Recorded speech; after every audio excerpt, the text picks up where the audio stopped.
Hi hello all, it's me physio bro, welcome.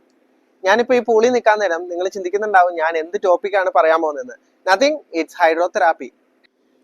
ഈ treatment എന്ന് പറയുമ്പോൾ എങ്ങനെയാണ് ചെയ്യുന്നതെന്ന് ചിന്തിക്കുന്നുണ്ടാവും. വെള്ളത്തിന് ചില പ്രോപ്പർട്ടീസ് ഉണ്ട്.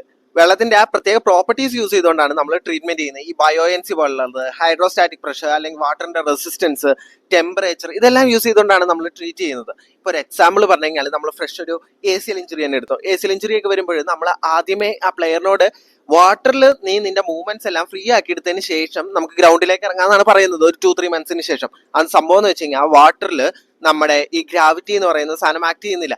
അവിടെ നമുക്ക് ജോയിന്റുകളിലേക്കുള്ള ലോഡ് അല്ലെങ്കിൽ സ്ട്രെസ് കുറച്ചുകൊണ്ട് നമുക്ക് ആളെ ഈസി ആക്കി full range of motion achieve ചെയ്യിപ്പിച്ചതിന് ശേഷം ഗ്രൗണ്ടിലേക്ക് വരുത്താൻ പറ്റും. ഇതേപോലെ തന്നെ പല കേസുകളിലും ഇത് യൂസ് ചെയ്യുന്നുണ്ട്. റെസ്പിറേറ്ററി കേസുകളിൽ, കാർഡിയോ കേസുകളിൽ.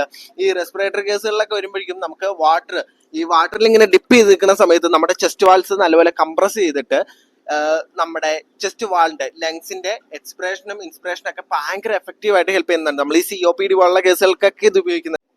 ഓക്കെ, ഇതിന്റെ ഇമ്പോർട്ടൻസ് പോലെ തന്നെ ഇതിന് നെഗറ്റീവ് വശങ്ങളും ഉണ്ട്. അപ്പോൾ എന്ത് ചെയ്യുവാണെങ്കിലും, ഇപ്പൊ ഹൈഡ്രോതെറാപ്പി എന്നല്ല, എന്ത് തെറാപ്പികൾ ചെയ്യുകയാണെങ്കിലും അത് റെക്കഗ്നൈസ്ഡ് ആയിട്ടുള്ള ഞങ്ങളെപ്പോലുള്ള ആൾക്കാരുടെ അടുത്ത് ചോദിച്ചതിന് ശേഷം മാത്രം ചെയ്യുക.